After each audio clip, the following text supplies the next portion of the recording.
Mr. President. Will President Zelenskyy join you in Hungary to meet President Putin? Because it's a leader that we like. We like Viktor Orban. He likes him, I like him. It's a country that's a safe country, done a very good job.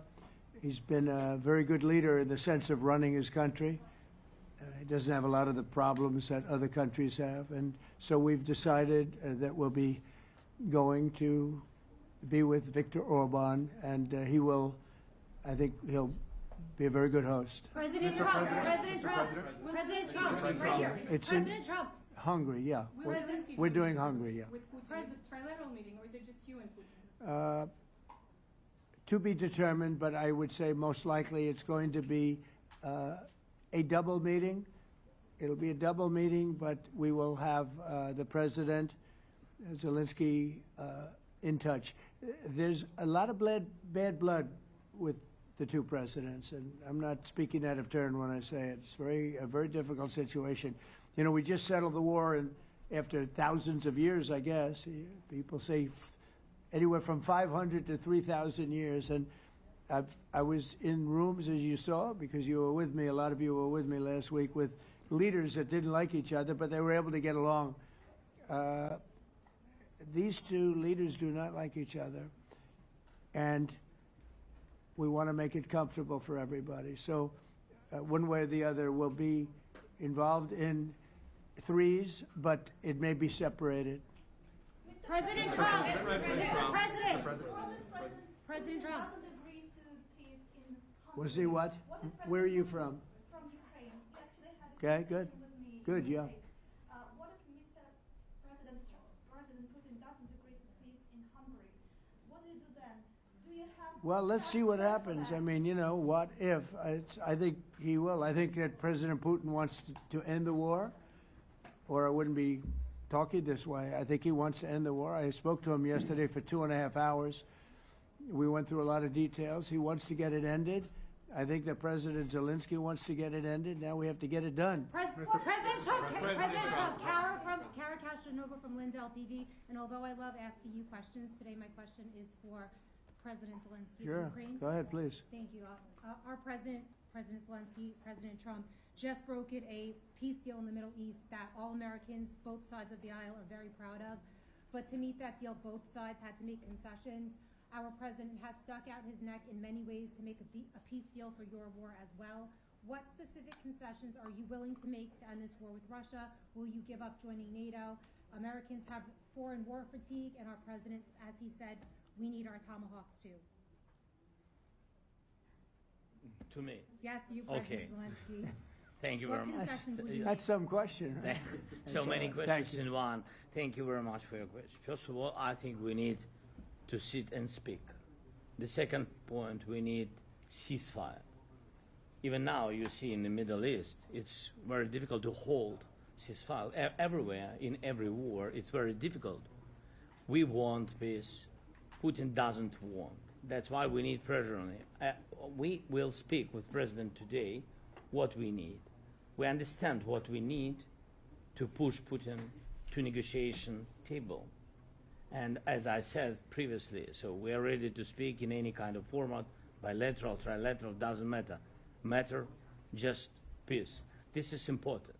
And we don't speak about NATO or NATO. For Ukrainians, it's very important. Of course, it's our decision, decisions of allies to decide where we are. But are you willing to give Yes, up but the joining NATO? most important thing for people in Ukraine, which are under each day's attacks, to have really strong security guarantees. NATO is the best, but weapon is very important. Allies on our side is very important. And between us, for us, bilateral security guarantees between me and President Trump is very important.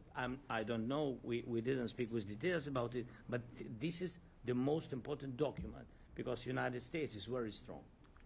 Sir, President Trump, you are the middleman right now, hoping to end this conflict. Who is doing a better job negotiating, President Zelenskyy or President Putin? I think they're both doing a great job in that sense. We have to get it done.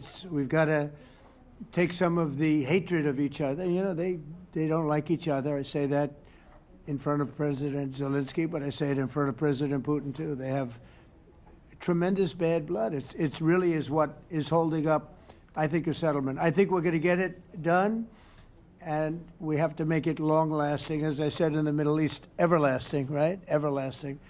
And the Middle East is a much more complicated situation. You know, we had 59 countries involved, and every one of them agreed. And it's, you know, it's sort of amazing. Most people didn't think that was doable. This is going to be something I really believe that's going to get done. I had a very good talk yesterday with President Putin. I think he wants to get it done. And President Peter? Zelenskyy, right behind you.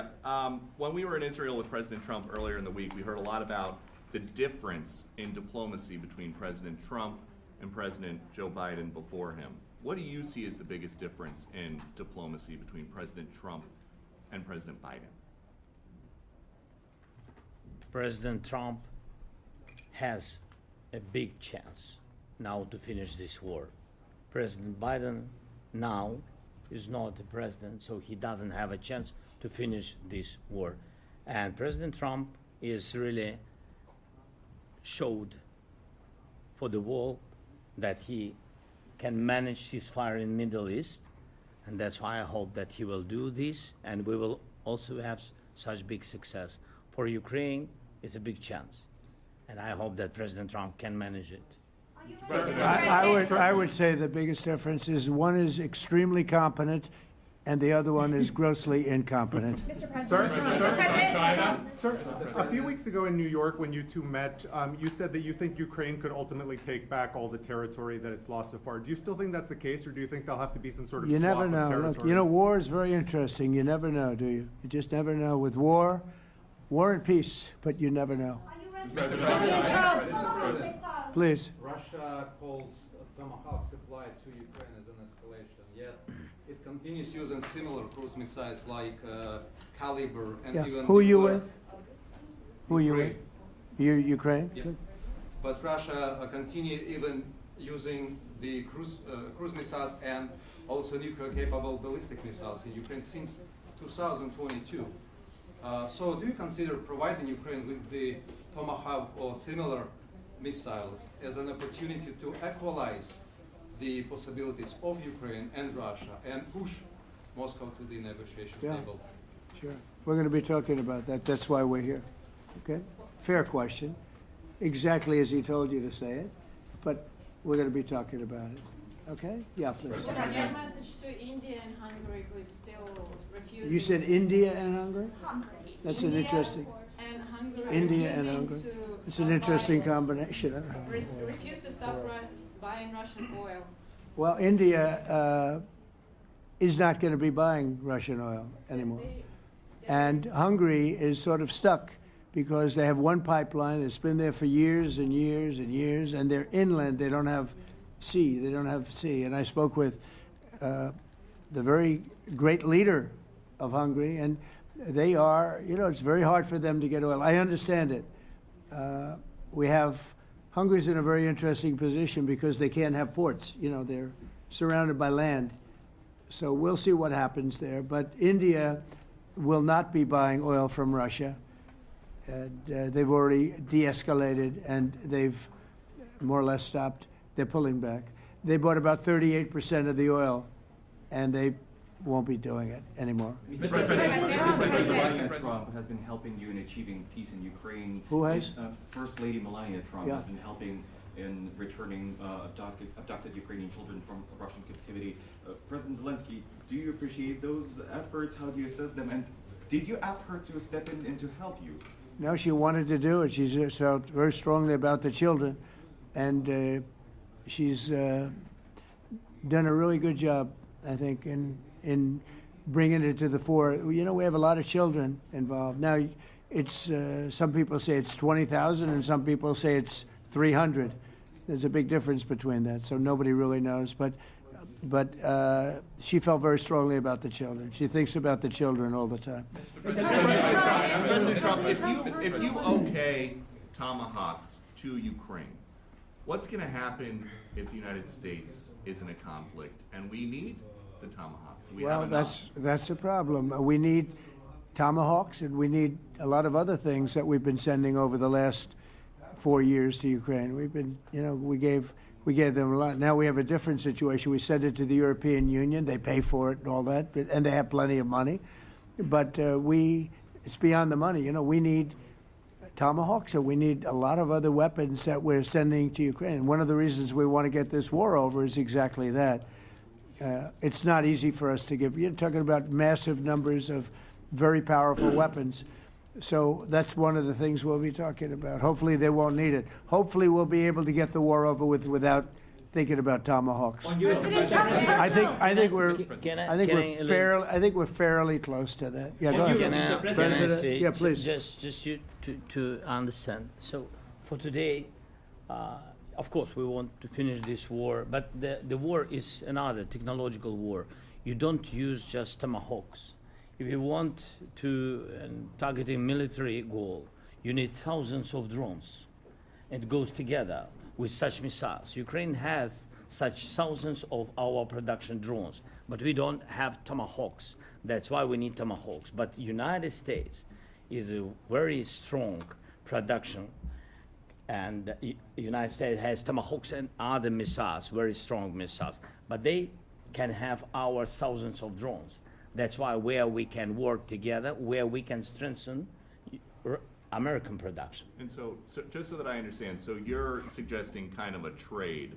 If President Trump okays Tomahawk missiles to help you launch Yes, it's into about Russia, military goals. then It's you only would about let- military goals. Right, but then you would authorize some kind of an exchange where Yes, of course. the U.S. gets Yes, we Ukrainian- have proposition. Yeah, And we have big proposition President- with our drones. President Yeah. Trump, I don't mean to be brokering an arms deal here, but is that something that you would be interested in, Ukrainian drones? We are, yeah, we would. We have a lot of drones right now. We build our own drones, but we also buy drones from others, and they make a very good drone. I mean, drone warfare has really come to the fore over the last couple of years because of this war. I will say, there's nothing like the jets. We knocked out a lot of drones in Israel. We were knocking them out for Israel, and we were doing it with extremely fast and powerful jets, following the drones and knocking the hell out of them. So, we know a lot about the drones, and we know a lot about the great jets, the great ones.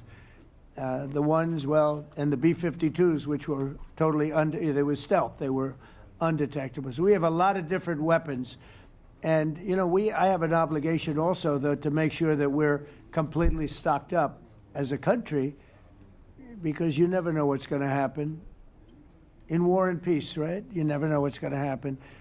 So we're going to be talking about Tomahawks, and would much rather have them not need Tomahawks.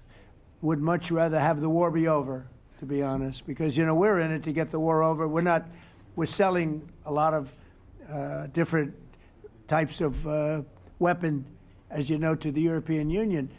We're not in it for that. We're in it to get it over. We're losing thousands of people a week, thousands of people, Russian, Ukrainian, and mostly soldiers. Mostly soldiers. But we're in it to see that end. And if we can end quickly, and I think we can. I had a very good talk yesterday. We're going to be talking about it. But I had a very productive talk yesterday with President Putin. We'll see what happens. But the war in the Middle East was far more complicated. We got that one done. And I think we have a good chance. I think President Zelenskyy wants it done, and I think President Putin wants it done. Now all they have to do is get along a little bit. Can you give us an update on the trade negotiations with China, or perhaps Secretary Bessent? Yeah, I will, and I'm going to let Scott do that. But I think we're doing very well. I think we're getting along with China. China would like to have something. As of this moment, we'll be meeting in a couple of weeks. We'll be meeting in South Korea. You think myself. Will go forward? I think so. It looks like it's going forward. I think so. They want to meet. We like to meet. I have a very good relationship with President Xi, and we're going to see what happens. But, for years we were taken advantage of by China very badly. We were losing hundreds of billions of dollars a year to China. We really built their military, if you think about it. The kind of money that presidents allowed to be lost to China was just insane. And then when I came into office, as you know, I put very severe tariffs. So we took in hundreds of billions of dollars in my first term from China. Biden let that go because it was so much. He let it continue, but he gave all sorts of exceptions. And by the time you looked at it, Scott, I would say it wasn't the same thing. He would give an exception for anything. If you got up and went out to dinner, he'd give you an exception. So it wasn't the same thing. But I put on very serious tariffs. So we took in hundreds of billions of dollars. And then I left office. The election was rigged. I left office, and that was the story. Now I come back, and we are in a very strong position because of tariffs. We're in a very powerful position because of the fact that we have tariffs. If we didn't have tariffs, we would be in a very weak position. We would be in a weakened state. But with tariffs, we've made hundreds of billions of dollars, not only from China, but from others. And China wants to talk, and we like talking to China. So we have a very good relationship, and we're going to be meeting in South Korea a couple of weeks. And I just got back from a long trip. I'm going on another long trip. And Scott, do you want to say a few words on that, please? Yes, sir. So the entire relationship stems from the great perspective the two leaders have for each other. China did a substantial, unprovoked escalation last week. We were unable to get in touch with them since then. It's been IMF World Bank Week. They have had working level people here who there have been meetings. The Vice Premier, who is my counterpart, and I will be speaking this evening at around 8:30, 9 o'clock. And then he and I and a delegation will meet in Malaysia probably a week from tomorrow to prepare for the two presidents to meet. So I think that things have de-escalated. We hope that China will show the respect that we have shown them. And I am confident that President Trump, because of his relationship with President Xi, will be able to get things back on a good course. Is the hope for that meeting with you and President Xi some kind of trade deal then, or Could would it be. more Look, I think small, we're in a very like strong bridge deal? position. I think we're in a very strong position. We're getting, as you know, as of November 1st, I could move it up if I wanted, a 100% tariff over and above what we get now. So that would make it about 157%. And China doesn't want that, and they want to talk, and we're talking. And I think we'll make a deal that will be good for both. I think we will do something. But you have to understand, we never got anything from China. It was a one-way street. For many years, for decades, it was a one-way street. And they became rich because of the United States. And frankly, presidents that, let's be nice, they didn't know. They just didn't know. They didn't understand what was happening to them. But I understood it. I understood it long before I ran for politics. I used to watch in amazement at how stupid our country was, how stupid they were. And we're not stupid anymore. And that includes with the European Union, that includes with Japan and South Korea. All we want to do is be treated fairly. But the fairly is hundreds of billions and even trillions of dollars coming into the United States. And it's our national security is secure because of tariffs. If we didn't have tariffs, we would have no national security. So it's very important. Will you seek China's help in ending the war in Ukraine? Do you need them to put pressure on Russia? I'll be discussing that, but I'd love to see it ended before that. President I mean, I think we have a chance of ending the war quickly if flexibility is shown on behalf. And again, we're not losing people. The United States is not. We're not losing people. We're not spending money. We're getting paid for the, ammunition and missiles and everything else that we're sending to the European Union, but to NATO. But it's very similar. If you look at the countries, I mean, it's very similar. And we just made a very fair trade deal with the European Union, and what we wanted, and we made a very good deal with NATO too. They pay for all of this. That's not what we're in this for. We're in it to save thousands of lives every week. Thousands and thousands of lives. That's why we're in it. And I think we have a very good chance of bringing this war to a conclusion. President Trump, you're president, and your cabinet has done honestly an excellent job. I think that a lot of people could agree to that. Thank you. I'm speaking as someone who lost my father in a war, so I know the human cost. What would your advice be to American leaders, to world leaders, to neocons, to TV hosts who often speak about conflict in abstract or strategic terms rather than the human cost and the human terms? Like Look, my only statement is we have to get together. It's a very small group of people. It's the president, and the president. Okay, 3 presidents. And I'm the mediator president.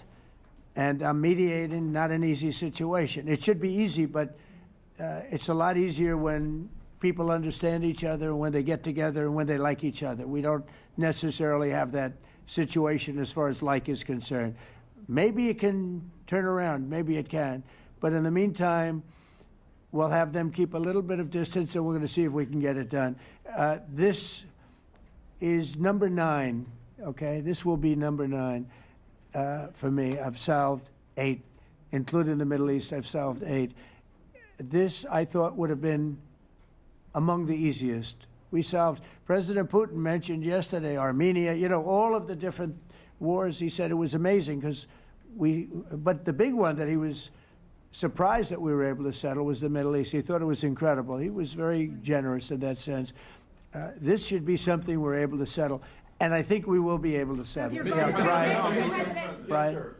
On that note, you will go down as the peacemaker, no doubt, and you will resolve this war. Well, you know, we resolved 8 others. It's funny how people say that. If you get this one, every time I do one, they forget about that one. I solved 8 wars. Go to Rwanda and the Congo, talk about India and Pakistan, look at Thailand, look at all of the wars that we solved. And every time I solve one, they say, if you solve the next one, you're going to get the Nobel Prize. I didn't get a Nobel Prize. Somebody got it who's a very nice woman, very nice. I don't know who she is, but she was very generous. So I don't care about all that stuff. I just care about saving lives. But this will be number 9. But every time I solve one, they said, sir, if you solve one more, you're going to be known as a peacekeeper. So to the best of my knowledge, we've never had a president that solved one war. Not one war. Bush started a war. A lot of them start wars, but they don't solve the wars. They don't settle them. And especially when they have nothing to do with us. I sell almost, I guess, just about all of these wars had nothing to do with us. But I saved tens of millions of lives. The Prime Minister of Pakistan said, I saved millions of lives in interceding on Pakistan, and you look at Pakistan and India as an example. That would have been a bad one, 2 nuclear nations, right? So I say this, this is pretty much the last one, although I do understand that Pakistan attacked, or there is an attack going on with Afghanistan. That's an easy one for me to solve if I have to solve it. In the meantime, I have to run the USA, but I love solving wars. You know why? I like stopping people from being killed, and I've saved millions and millions of lives, and I think we're going to have success with this war.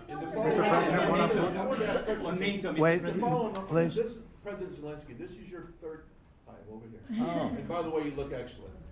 Thank you, sir. Thank you. For you, by the way. This is your 3rd time here.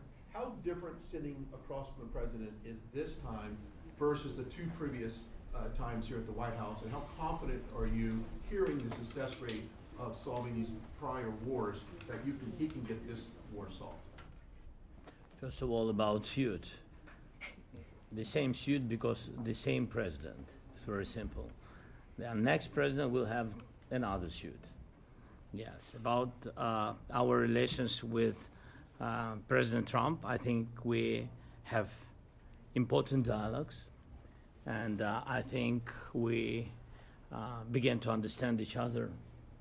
Yes, and I know that President is briefed very well about situation in the battlefield, and he knows a lot what's going on the battlefield in Ukraine, and I think it really helps. When you know a lot of things, a lot of details about one or another war, it helps a lot. But we are still in war, and I hope we can manage. You are being clear that there are some countries that are not meeting their commitment. You pointed out Spain. They said that it's impossible. No, Spain has not come through. No, Spain has not been loyal to NATO. Spain has been, they're the only one. Everyone went up to, as you know, I mean, you were at 2% and they all went up to 5%, but Spain disagreed with that. I think Spain should be reprimanded for that. I think it's very bad that they did that, but that's up to them. That's up to NATO and Spain. From your options, Mr. President, from your options, They cannot be expelled from NATO. Can they or not? They cannot, according to the treaty, but they also claim that they are protected by the European Union umbrella for trade. Well, the other people, many of the other countries are in the European Union too. They're not complaining, right? President, I can tell you that Putin is serious. That's of interest. Mr. President. They're protected by Mr. President. Yeah, please go ahead. Thank you, Mr. President. Do you think you can carry the momentum from the Middle East deal over to this deal? And I if do. so, how does that move the needle? Yeah, on I this do. I situation? think we carry a lot of momentum, a lot of credibility. Getting Middle East done was very important. Nobody thought it could be done. That was one nobody thought could be done, and we got it done. And a lot of that was the big hit that we put on Iran with respect to the nuclear. They took that was an unbelievable military maneuver, the B-2s, and many other planes involved, by the way, but the B-2s. Yeah, I think nobody expected that to happen. And, you know, we had 59 countries involved, and these were countries very diverse. You had Arab, Muslim, Jewish, you had every country, Christian, you had every country, and many countries involved, and we got that done. And we got it done pretty swiftly after we set the table properly. We had to set the table properly. This should be one that we get done. And I think the table is set properly here now, too. And it'll be a great honor. It'll be a great honor to get it done. And the Ukrainian people are great, and the Russian people are great. And obviously they have much in common, as we understand. They have a lot in common. So it'll be a great honor to get it done. Yeah. On Venezuela, there are survivors from your latest boat strike. What happens to those survivors? Well, I'll ask Marco to discuss that possibly. Yeah, it's well known there's an ongoing narco-terrorist operation the United States has been conducting. As far as details of any recent strikes, we're not prepared here to announce all those details, but you'll get that information here very shortly. And how are there survivors when these are meant to be lethal attacks? Yeah, again, I mean, we're undertaking these operations against narco-terrorists. That's what these are. These are terrorists. Let's be clear. And but as far as the details of any recent operations, when we are prepared to announce those, we will, as the president has consistently done. So you may get something on that later today. Let me ask you, that was in a submarine, right? We attacked a submarine, and that was a drug-carrying submarine built specifically for the transportation of massive amounts of drugs, just so you understand. This was not an innocent group of people. I don't know too many people that have submarines, and that was an attack on a drug-carrying, loaded-up submarine. Yeah. On Putin, is it your belief, as Mr. Zelenskyy said yesterday, that the threat of tomahawks and costs, as Secretary Hicks had put it, is that bringing him to the table, the fact that it's kind of a carrot and stick? I don't know what's bringing him to I think he wants to make a deal, that's all. I can't tell you what's bringing him. Sure, that's the threat of that is good, but the threat of that is always there. Tomahawks are very dangerous weapons. They're incredible weapons. If you like warfare, it's one of the most accurate. You know, we hit 30 Tomahawks in Iran after the B-2s did their damage. We sort of gave it a little capper with 30 Tomahawks from a submarine, quite far away actually, but they're an amazing weapon. They're a very powerful weapon, but they're a very dangerous weapon, and it could mean big, escalation. It could mean a lot of bad things can happen. Tomahawks are a big deal. But one thing I have to say, we want Tomahawks also. We don't want to be giving away things that we need to protect our country. We have a very strong country right now. We have a strong military. We have the greatest military in the world. We have the greatest weapons in the world. I want to get this war over. Okay? Putin-Trump tunnel to connect Russia and Alaska. Are you interested? I just heard about it. A tunnel from Russia to Alaska. I just heard about that one. That's an interesting one. We'll have to think about that. I hadn't heard that. We just did a nice road in Alaska that's going to get us to a lot of minerals, and have a piece of it, a good piece of the ownership because of the fact we made it possible. But this came up yesterday, a tunnel from Russia to Alaska. That's an interesting. What do you think of that, Mr. President? Do you have any ideas? How do you like that idea? I'm not happy with this. I don't think you're going to like it. I don't think you liked it. I don't think you liked it. President Trump, do you think that Vladimir Putin, do you think that Putin is your gut instinct? Well, we had a senator that wanted, remember, from Hawaii, she wanted a tunnel from the mainland to Hawaii. Then she said, well, we can't do that, so we're going to build a railroad to Hawaii. Do you remember? She's a current sitting senator, a Democrat. She wants a railroad to go to Hawaii, right? You know who that is, right? She's another beauty. President Trump, your gut instinct. Yeah, please. On your meeting with Putin, aren't you concerned that maybe the Russian president is trying to buy himself more time? Yeah, I am, but, you know, I've been played all my life by the best of them, and I came out really well. So it's possible, yeah, a little time. Is your gut It's all instinct right.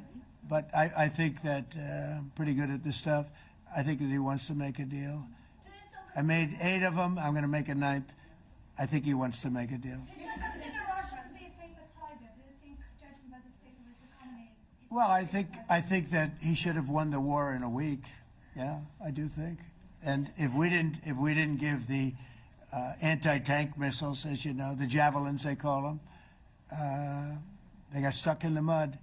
They would have been in Kiev very quickly. They were heading to Kiev. So, you know, in war, you have a lot of luck, too. You know, weather has won war, and the cold and the heat and all things take place in war. But that was a very interesting moment when the tanks started rolling and some brilliant general said, let's go through the mud instead of going down the highway, right?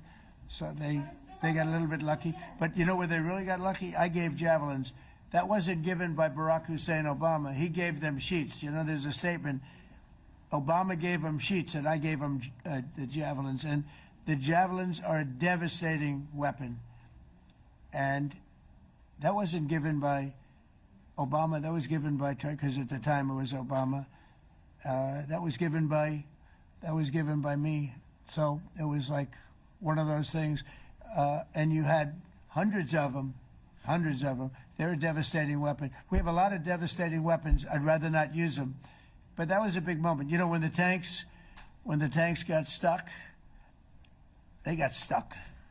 And call it luck or call it talent. I'm not sure what you'd call it, but it was a big moment in time. Do you think Democrats will give you credit? Do you think Democrats will give you credit when you finally end this war, like they did with the war in the Middle East? And I think right now the Democrats are really damaged, mentally damaged.